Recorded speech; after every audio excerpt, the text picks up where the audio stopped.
For modern-day aficionados of the short city break, such destinations as Paris, London and Rome tend to be the most frequented capitals. But Madrid, the exquisite capital of Spain, is fast becoming as popular as its European neighbours. With a delightful Mediterranean climate, intriguing history and lively atmosphere, Madrid has a great deal to offer the city traveller, and without the frantic tourist crowds that can dilute the traditional character of a place, it's well worth exploring for a truly Spanish experience.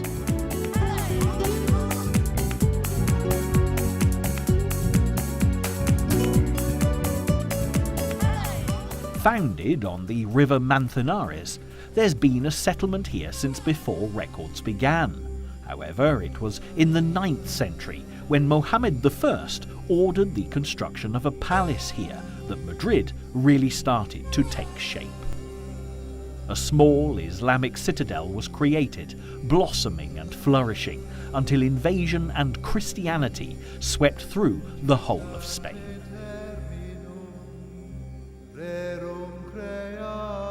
Today there are many different peoples and their religions represented in this cosmopolitan city, which certainly adds to the vibrant, colourful atmosphere of Madrid. Nevertheless, it is without doubt early Christian and royal influences that have shaped much of the city that you'll see today. Down through the ages, many fine cathedrals and palaces have been commissioned, along with museums, gardens and wonderful plazas, and the various influences can be spotted with ease when you know where to look. But conflict has also played a huge part in the shaping of Madrid, with the city enduring revolutions, dictatorships, republics, civil war, and in more recent years, horrific terrorist attacks. Fortunately, the fabric of Madrid, most notably the architecture, so loved by the Spanish, has remained intact, and the rest of the world is now realising what a wonderful city this is. What's more, the Madrileños are a people who still embrace the past, because it's taught them how to live for the present and future, making Madrid a truly unforgettable place to visit.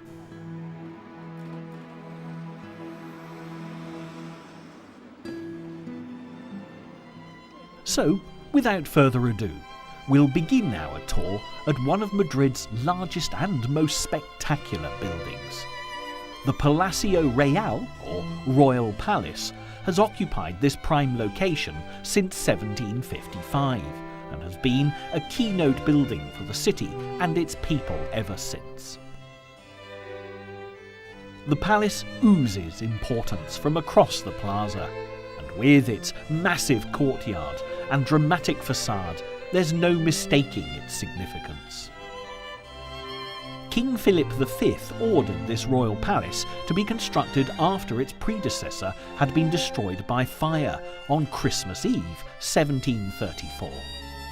He was adamant that the new palace should be the greatest in the entire world, and even to this day, it's still the largest in Western Europe.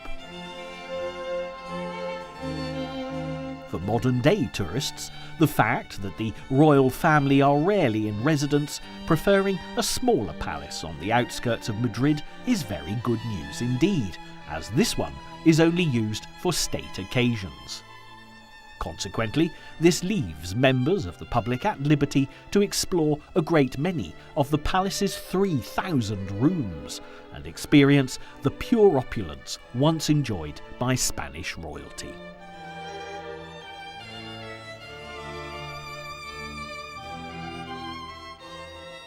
Even if you don't have the time to take a palace tour, there's plenty to still look out for, as every detail has been attended to, including pavements and lampposts of the finest quality in the great Plaza Armas.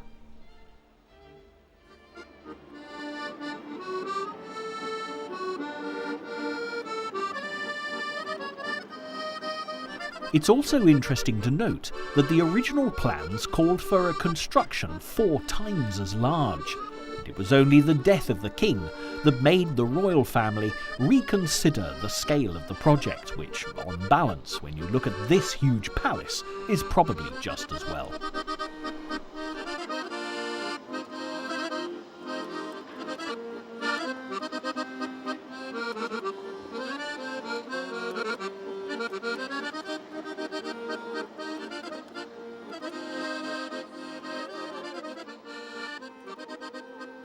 Our next stop on this tour of Madrid is the city's opera house, the Teatro Real, known locally as the Real, which simply means royal.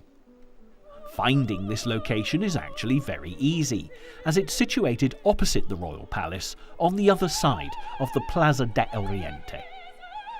Ever since its completion in 1850, the Opera House has been entertaining people from all over the world, thanks to the spectacular acoustics. And with 5 levels accommodating an audience in excess of 1,600, the atmosphere here is absolutely unique. The original 19th century building was inaugurated by Queen Isabel II to mark her 20th birthday. But as the years progressed, the Opera House fell into decline, and after being used as a weapons store during the Spanish Civil War, the damage got progressively worse until it was eventually closed in 1988. In 1991, an ambitious project to renovate the Opera House was undertaken, and it finally reopened in 1997 to great acclaim. Before moving on, it's also worth stopping to look at the Plaza del Oriente, where the Opera House can be found, as it's one of Madrid's many stunning plazas, complete with an elegant semicircular design, glorious trees and impressive statues of Spanish royalty. There's nothing quite as delightful as wandering amongst the statues or having a meal at one of the inviting restaurants that surround the plaza. Before moving on to visit another of Madrid's top tourist attractions.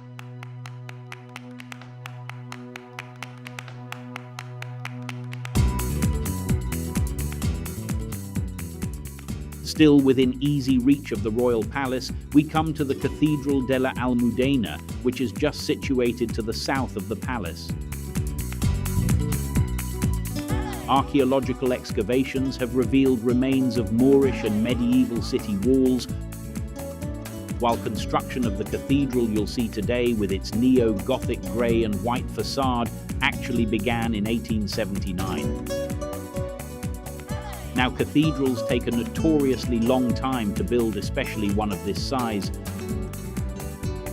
But incredibly, the cathedral wasn't completed and inaugurated by the Pope until 1993.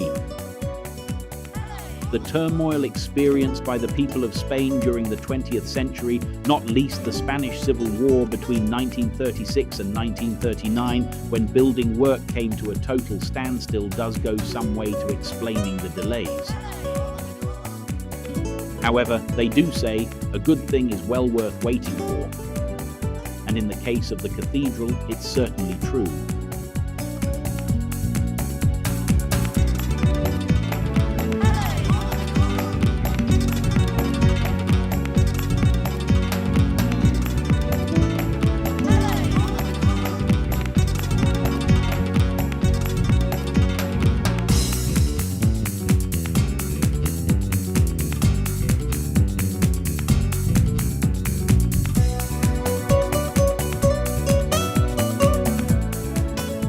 Talking of history, if you want to get a real feeling of old Spain, it's well worth heading for the Plaza de la Villa. This is the oldest square in all of Madrid, situated just east of the cathedral and is at the centre of the district known as Old Madrid. In its earliest incarnation, this square would have been a bustling market during medieval times, but things do seem to be somewhat calmer nowadays. Even though much of the square has been restored over the years, as you look all around there still remains a wonderful air of traditional Spanish authenticity.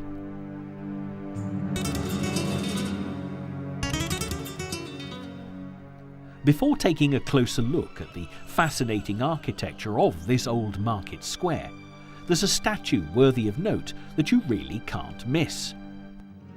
Designed by Mariano Benlure, this statue of Álvaro de Bazán was brought to the square in 1980, although the subject predates this time by centuries. Álvaro de Bazán was a great Spanish admiral and was the man responsible for drawing up the plans for the Armada, which was set to invade England back in the 16th century. Although unsuccessful, the Spanish Armada being thwarted by Queen Elizabeth I, Bazán is nonetheless considered a national hero and remembered in this wonderfully detailed sculpture dominating the proceedings in this beautiful plaza.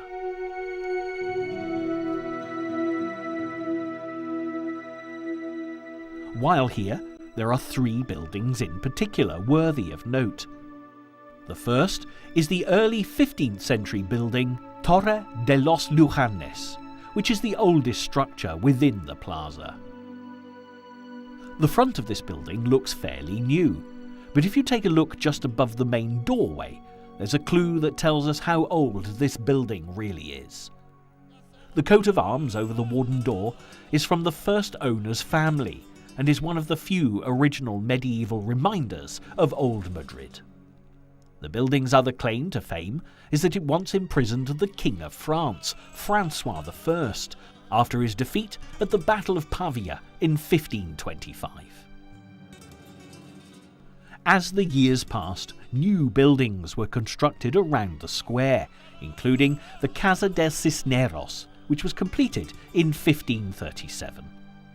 This was originally built for the nephew of Cardinal Cisneros, who was the founder of Madrid's University of Alcalá. This is a superb example of Spain's plateresque style, which was typical of the early Renaissance, and looking around, there are some fine details. A later example is the town hall attached to the Casa de Cisneros by an enclosed bridge that was added to the square in 1695 and is definitely one of the highlights of the plaza. The facade of the building has the austere brick and stonework that is such an iconic feature of Spanish design of this era. And the steeple-like towers and dormer windows make the building a fine classical example of 17th century Spanish architecture. Later touches also add even more appeal, including the wonderful Baroque doorways and the romantic balconies that a later architect added so that the royal family could stand here and watch the important processions that used to pass through the plaza. If you want a true taste of Spanish history, then a stop in this square is essential. There's simply so much atmosphere to soak up, just from standing next to the statue of Álvaro and taking a good look around.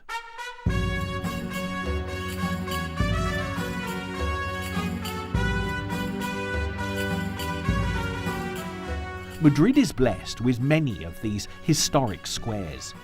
Another wonderful example is the Plaza Mayor, which is just 200 metres east of the Plaza de la Villa. It's probably fair to say that this is the most famous square in Madrid, although it does compete at times for the honour with the nearby Puerta del Sol, the gateway of the sun, at the very centre of the city. The most obvious feature is the sheer size of the Plaza Mayor, and it's actually capable of holding well over 50,000 people, with the original designers hoping that it would astound everyone who saw it. Even by today's standards, the plaza still impresses, and with its fine architecture and sculptures, it's well worth taking a closer look. Beginning with the magnificent statue of Philip III, designed in 1616 by two famous Italian artists, Giovanni de Bologna and his apprentice Pietro Tacca. The proud Spanish king on horseback was moved here in the 19th century to complete the redesign of the plaza.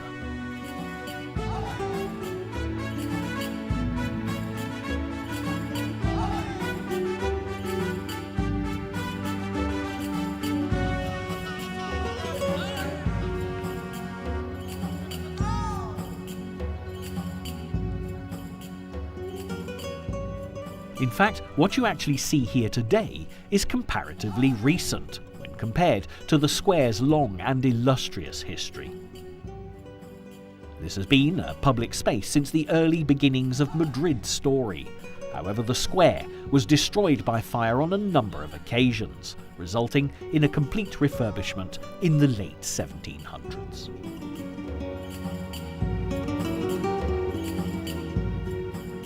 To discover more, look out for the lampposts that surround the statue, which depict life in this square in days gone by.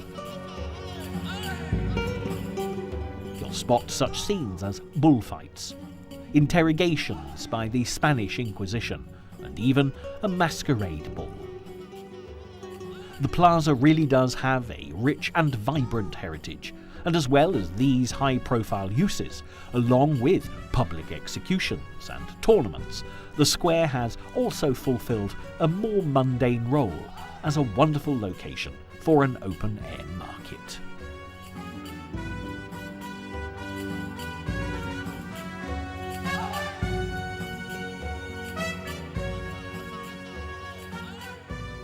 The Casa de la Panaderia, which got its name as the headquarters of the Bakers' Guild, can easily be spotted thanks to the wonderful figurative paintings that adorn the facade.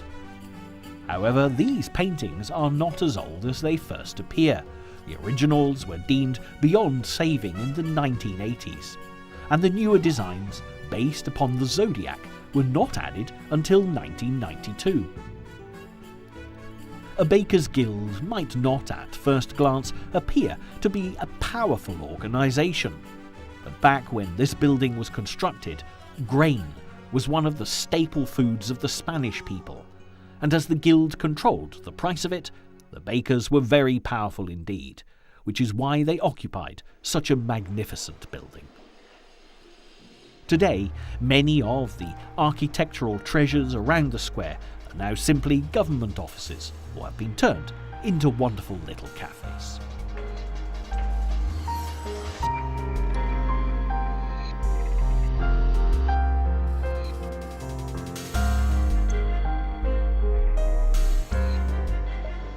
The atmosphere of the plaza can be both calm and lively depending what day you visit. On Sundays, it's bustling with the local coin and stamp market, while on other days it's teeming with street artists and entertainers vying for visitors' attention and money. But without doubt, the best days are the quieter ones, when you can be left to wander amongst the beautiful architecture without interruption.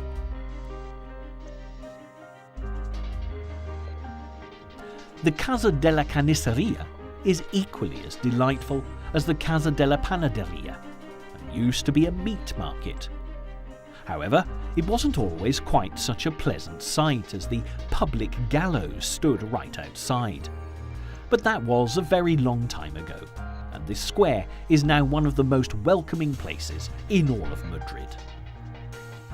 In fact, Madrid really has a wonderfully welcoming atmosphere wherever you go, and even our next location, with all its glamour and glitz, still retains that Spanish warmth which visitors the world over adore.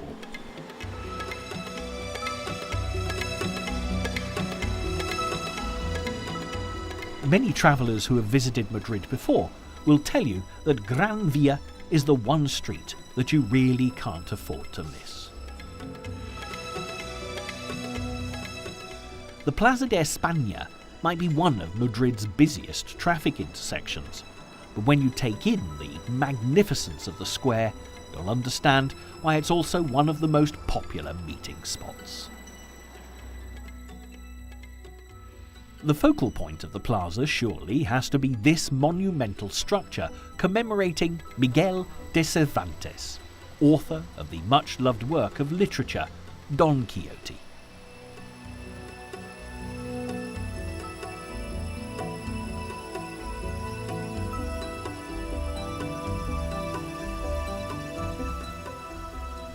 foot of the monument is a picturesque water feature, and in front of this there are two bronze figures representing Don Quixote and his loyal companion Sancho Panza, setting out on another exciting adventure.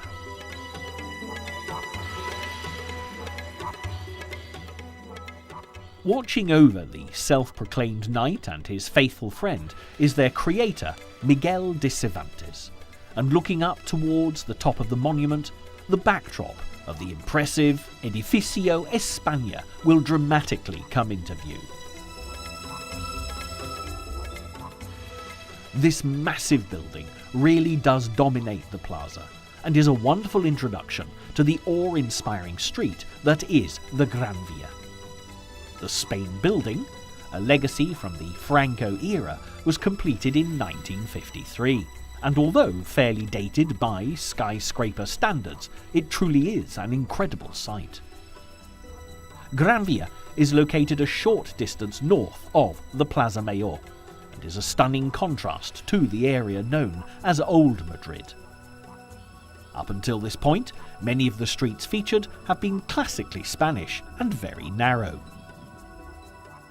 However, by the mid-1800s, Madrid's growing affluent society wanted to rid the city of these old streets, and instead created large, wide avenues, of which Gran Via is a very fine example indeed. Everywhere you look along the Gran Via, there are stunning buildings reaching skyward, and a walk in the direction of Plaza de Cibeles will take you into the heart of Madrid's very popular cinema district.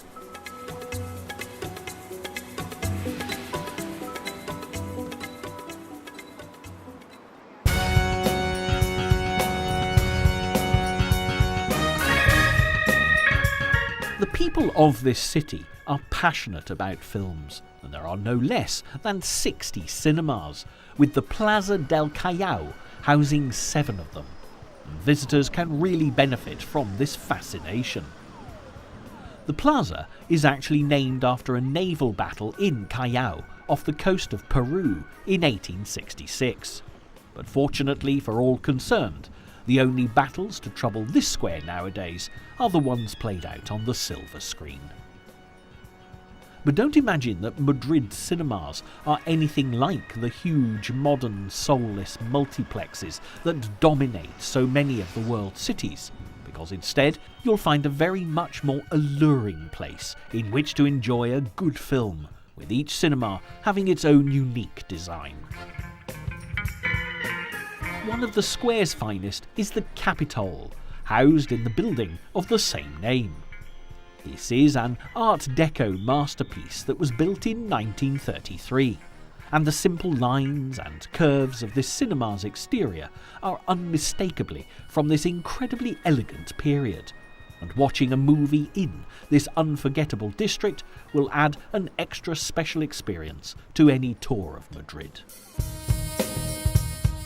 As shopping districts go, this wide, luxurious avenue is as fabulous as anything you would find in Rome, Paris or New York, and the rich and famous definitely wouldn't feel out of place. On both sides there are lavish buildings, demonstrating all manner of interesting and arresting designs, and the unmistakable Telefonica owes much to the early classic skyscrapers of New York. A building heavily influenced by Manhattan's skyline, the Telefonica was in fact designed by the American architect Louis S. Weeks, although officially the credit for chief architect had to be given to the Spaniard Igancio de Cardenas in order for planning permission to be secured. As you might have guessed from the building's name, it was constructed for the Spanish Telephone Company. When it was built in 1929, it was Madrid's tallest building. Interestingly, there are a number of exhibitions held here, some of them temporary, but there's a permanent display of the evolution of telecommunications. So, if you want to take a look inside, you can.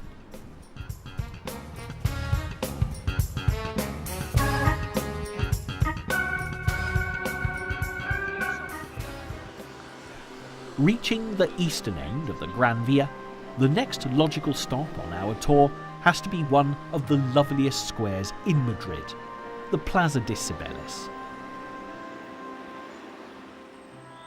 Here you'll find some of this city's most famous landmarks, and just as the Colosseum is synonymous with Rome, and the Eiffel Tower with Paris, the Plaza de Cibeles epitomizes Madrid. At the centre of this wonderful square is this beautiful fountain, and the gentle sound of falling water as it spills over the decorative edges is a delight to listen to after the noise and bustle of Gran Via. The Fuente de Cibeles, as it's known in Spanish, has been enchanting visitors and locals alike since the late 18th century, and is named after Cybele, the Greco-Roman goddess of nature. The fountain depicts the goddess strident in her chariot, being pulled by two enormous lions. They are remarkably realistic, and this piece is considered to be the ultimate symbol of Madrid.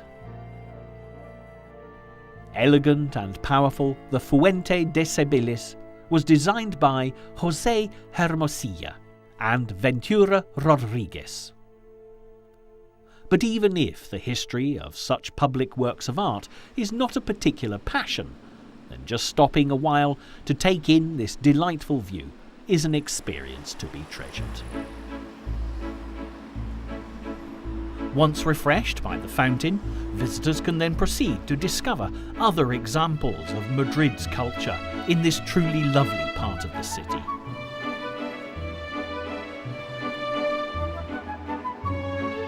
The Palacio de Linares makes a wonderful backdrop to the Fuente de Cibeles, but is actually a later addition to the square. In 1873, when King Amadeo I bestowed the title Marqués de Linares on a banker who'd given him financial support, the money man in question decided to build himself the most luxurious residence Madrid had ever known, and the Palacio de Linares was the result. Sadly, after the newly appointed aristocrat died, the family fortunes went into a decline, as did the palace, and by 1977 it was virtually derelict. Salvation came courtesy of the Spanish government, who restored the building when Madrid was named European Capital of Culture in 1992.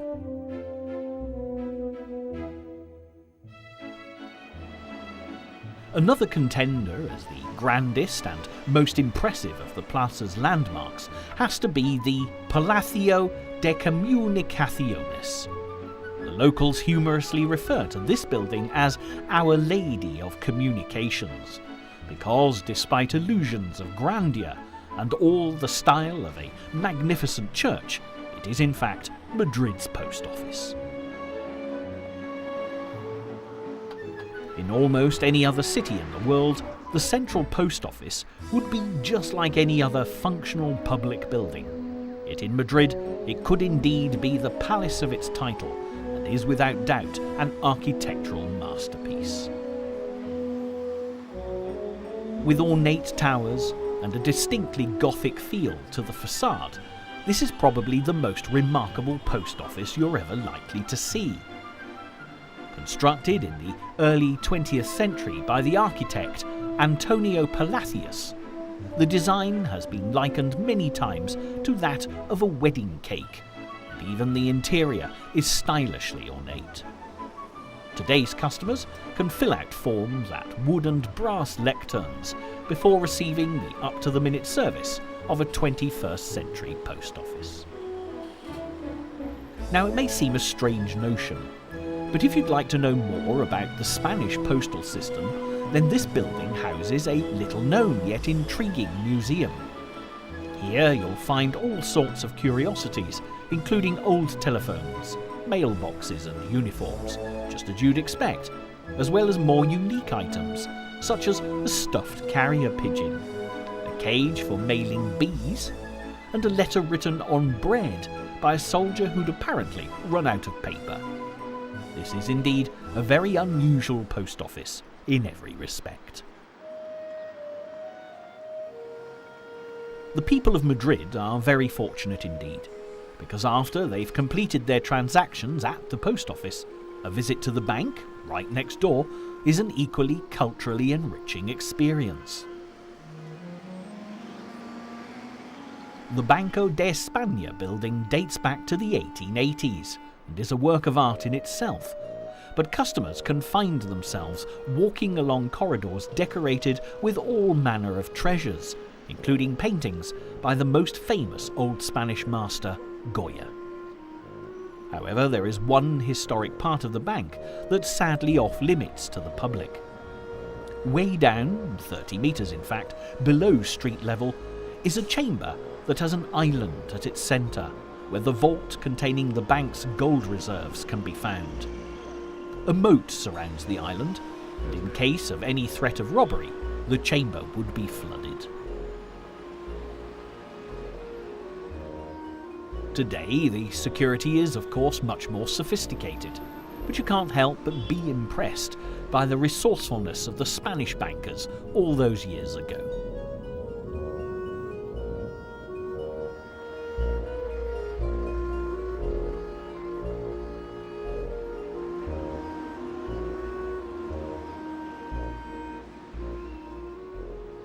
That Madrid is proud of its heritage is beyond question, which is one of the reasons why so many wonderful buildings are still in use today and have not been replaced by glass structures and characterless office blocks.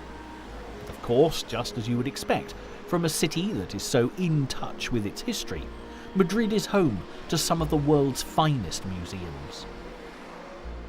If the beautiful paintings by Goya in the Banco de España have inspired you, then a visit to the Museo del Prado, one of Madrid's best-loved museums, is a wonderful place to start. It's only a few hundred metres south of the Plaza de Cibeles, and the walk to get there through the Paseo del Prado is a perfect way to arrive.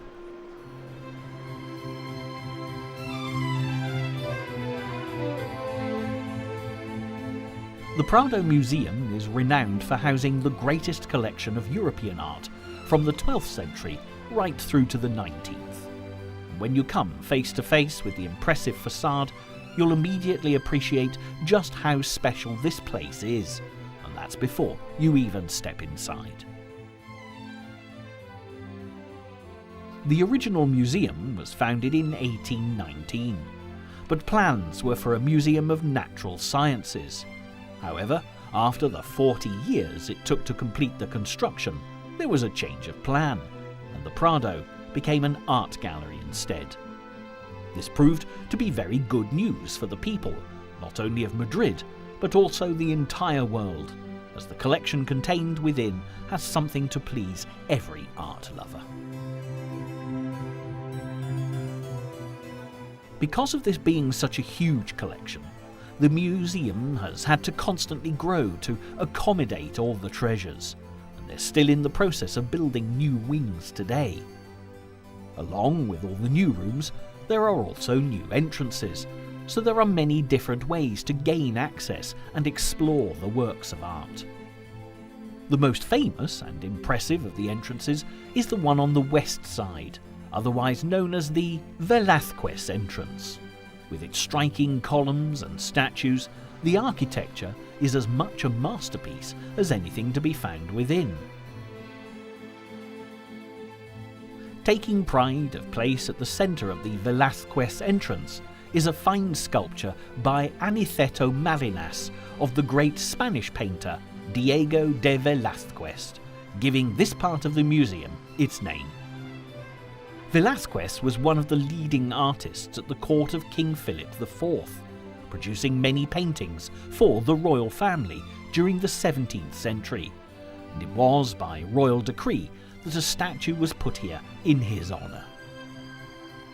As stunning as this gallery might be, there'll be many people who are interested in artworks that belong to a more modern era than those on display in the Prado. Fortunately, in a city that embraces the art of every age, visitors need only walk a few hundred metres south to discover another museum of art, with exhibits from the 19th century to the present day. Even if you were unaware of what this next museum contained, chances are most people would work out that it housed modern art due to the stylish building that is home to Madrid's more contemporary collections. The Centro de Arte Reina Sofia has been created in Madrid's former General Hospital, which was originally built in the late 18th century and is named after Queen Sofia, who inaugurated the museum after its renovation with her husband, King Juan Carlos, in September 1990. Today, it looks nothing like a hospital, with the huge glass elevators that now adorn the front of the gallery, totally transforming this once austere building. And it's fascinating to just stand here and watch as visitors are whisked to the various floors to see some of the world's most celebrated works of modern art. From famous works by Picasso, most notably Guernica, to surrealist masterpieces by Miro, the Sofia Gallery really is quite remarkable, and even those who are not fans of modern art can still appreciate the importance of this very special museum.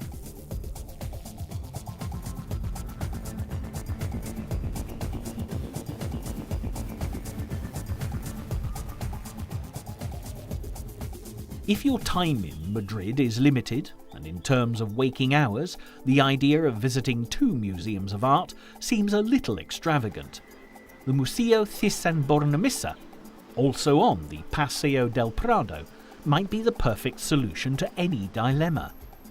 Housed in Madrid's 18th century Villahermosa Palace, and now belonging to the nation, the exhibits are based on the collection of Baron Heinrich Thyssen-Bornemisza. The paintings had been sought to illustrate the history of Western art, from such luminaries as Rubens and Titian, right through to Van Gogh and Picasso. It is indeed a treasure trove that since the 1920s has been one of Madrid's favourite museums. As amazing as all these art treasures are, there'll come a moment when you need to take a break, and the avenues and parks nearby this golden triangle of museums offer the perfect locations in which to unwind. The Paseo del Prado, the beautiful tree-lined walkway of which you'll find all the museums, is an absolute delight. And with the Parque del Retiro so close by, there's no shortage of pleasant places to wander. The stunning Paseo del Prado also happens to be one of the most sophisticated streets in Madrid, with its elegant lampposts and perfectly positioned flower beds, which does explain why it's so popular with locals and tourists alike. On most days, you'll see an assortment of people here, from tourists enjoying a spot of sightseeing, to locals pausing to read a newspaper and grab a bite to eat on a well-deserved lunch break.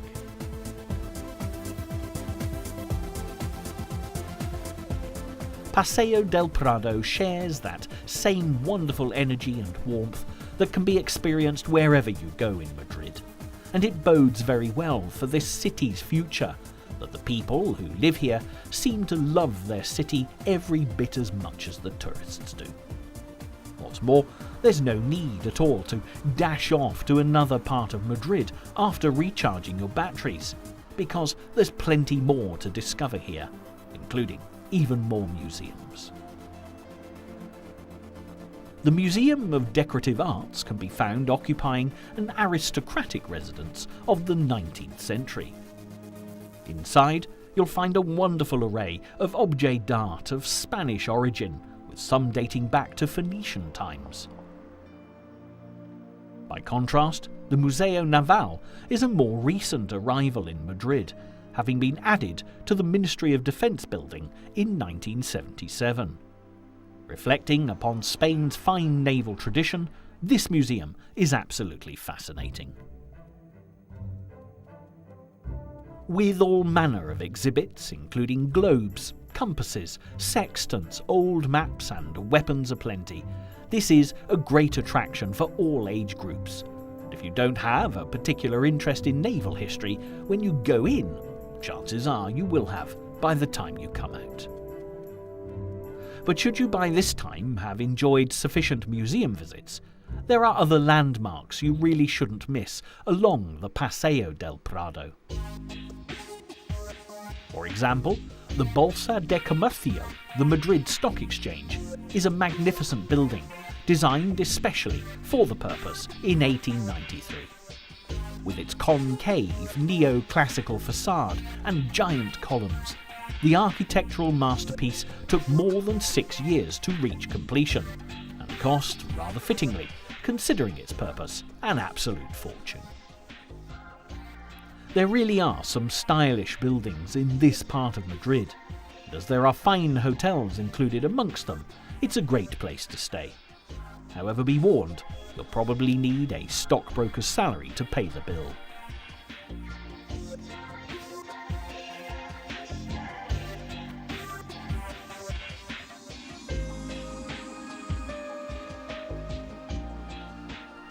The Ritz is said to be the most extravagant hotel in Spain, commissioned by King Alfonso XIII in 1906, when he was embarrassed by a lack of luxurious accommodation available in the city for his wedding guests. Each of the 158 rooms is beautifully decorated in a different style, and opulence, without doubt, seems to be the best word to describe this hotel, as much today as when it was first built.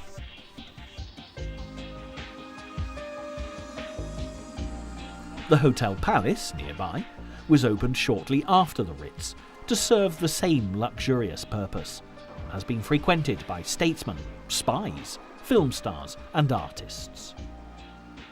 In fact, legend has it that when the surrealist Salvador Dali stayed here, he drew pictures on the walls of his room.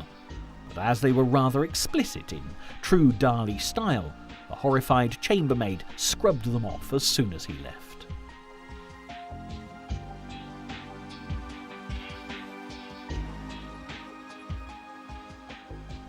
Moving on, there's another delightful fountain to look out for, this time depicting Neptune, the god of the sea. Dominating the Plaza Canovas del Castillo, the construction of the statue in 1780 was part of a grand scheme by Carlos III to beautify eastern Madrid. And just wandering around this part of the Paseo del Prado today, it looks as if he certainly achieved what he set out to do.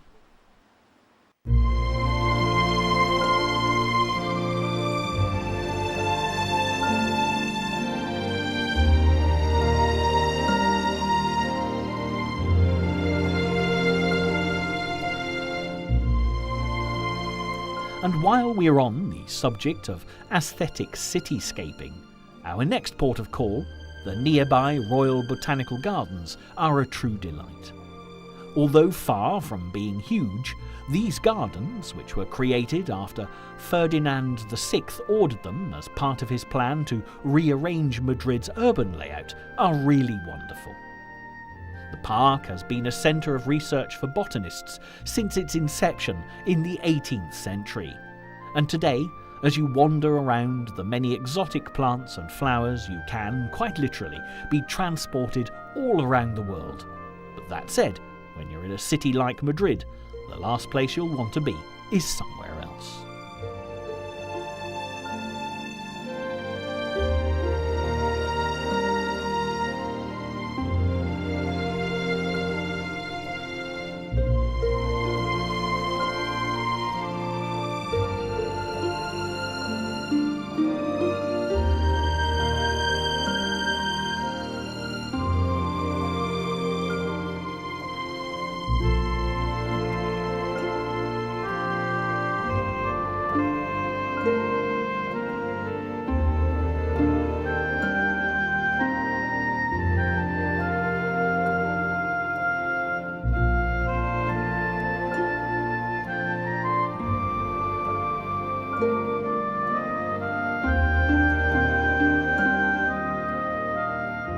If after enjoying the flora and fauna of the Royal Botanical Gardens, you find you've acquired a taste for trees and flowers, our next destination, the Parque del Retiro, again within easy walking distance of all our museums, will provide the perfect variation on a theme. Here, even at peak times of the year, you really can escape the crowds and the hustle and bustle of Spain's capital city and enjoy a tranquil haven at the very heart of Madrid. For the best way to see the Parque del Retiro, it's best to head for the Plaza de la Independencia, which is situated at the northwesterly tip of the park.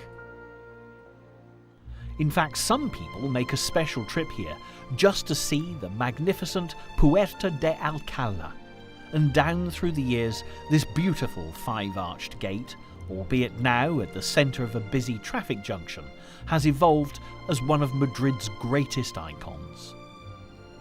Interestingly, this is in fact a replacement for a smaller gate that stood in its place, because originally Philip III wanted a grand entrance for his wife so that she could pass through it and be welcomed into Madrid. However, even though the construction satisfied Philip III and his wife in 1599, when Carlos III came to the throne more than 150 years later, he wasn't very impressed with the former monarch's work. He ordered that it be torn down and a far finer gate constructed instead, one that would do himself and the city of Madrid justice. Today, standing in the presence of this fine gate, you can't help wondering if perhaps the vanity of historic kings isn't sometimes a good thing, especially on this particular occasion.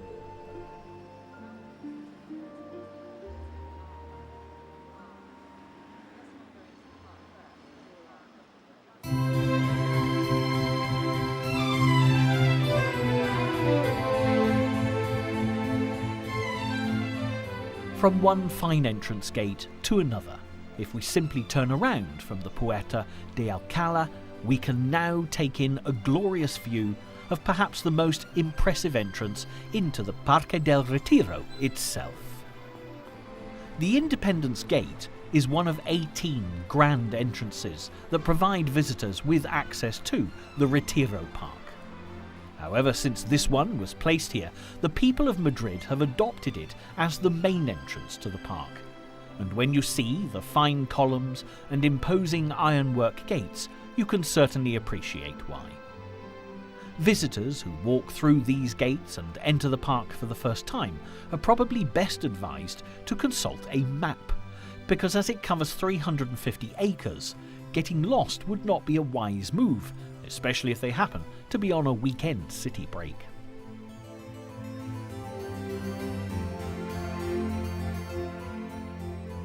Today, we've chosen to start our tour of the park in one of its more peaceful spots, because having already experienced so much of the energy and fast-paced excitement of Madrid, a little peace and tranquility will be no bad thing.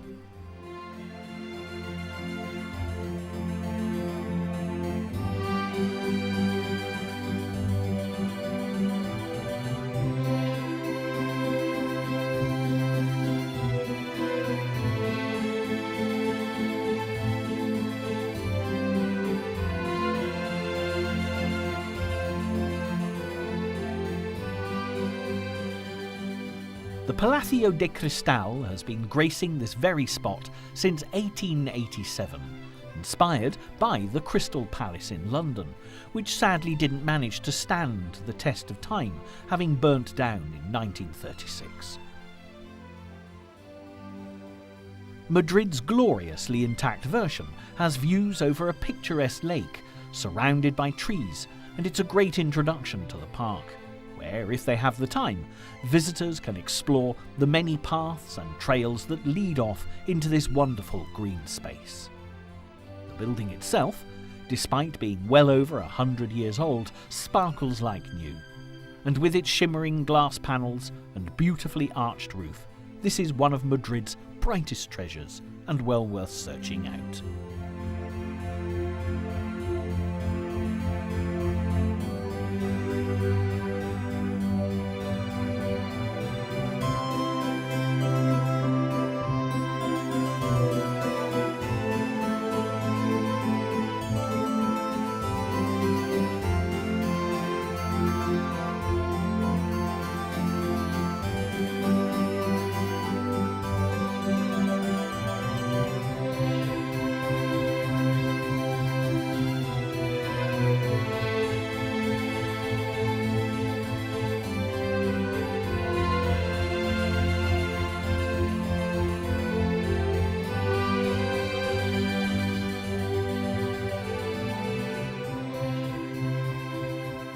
Parque del Retiro is without doubt one of the world's most graceful and well-managed inner city parks.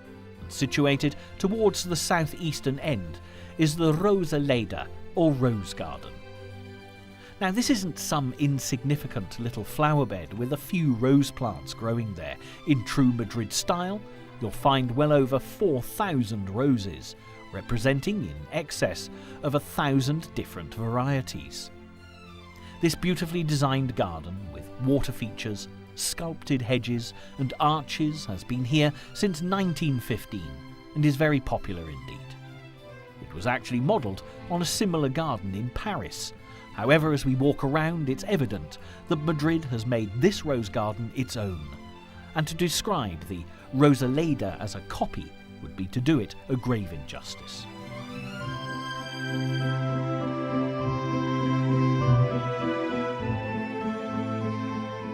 Sadly, our time exploring not only this intriguing park, but also the city of Madrid, is now drawing to a close.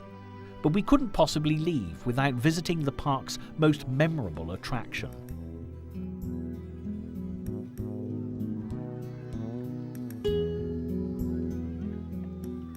The Alfonso Monument, overlooking the park's wonderful boating lake, is truly magnificent. It was constructed early in the 20th century. It could perhaps be said on this tour of Madrid that the best really has been saved until last. Today, most people come here to enjoy the boating lake and the many activities that are based around the monument. Alfonso, proudly astride his horse at the very top of the monument, looks over the proceedings. And complete with a semi-circular colonnade below, this really is one of Madrid's most beautiful and more tranquil locations.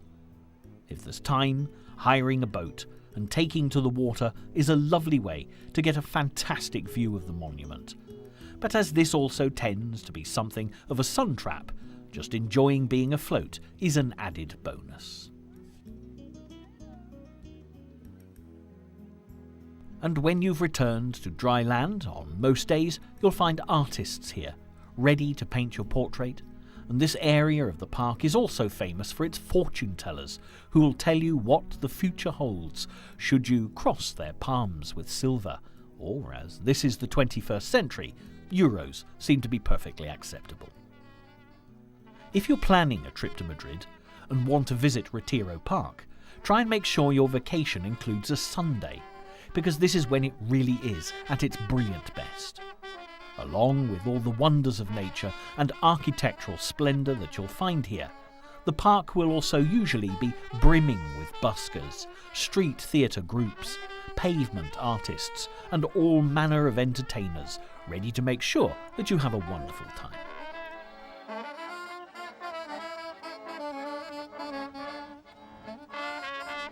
Madrid, as a city break destination, will, as time goes by, become ever more popular, as there's just so much to see and do here, and hopefully, as we really have reached journey's end, you'll be inspired to visit Madrid in person and experience the delights of the Spanish capital for yourself.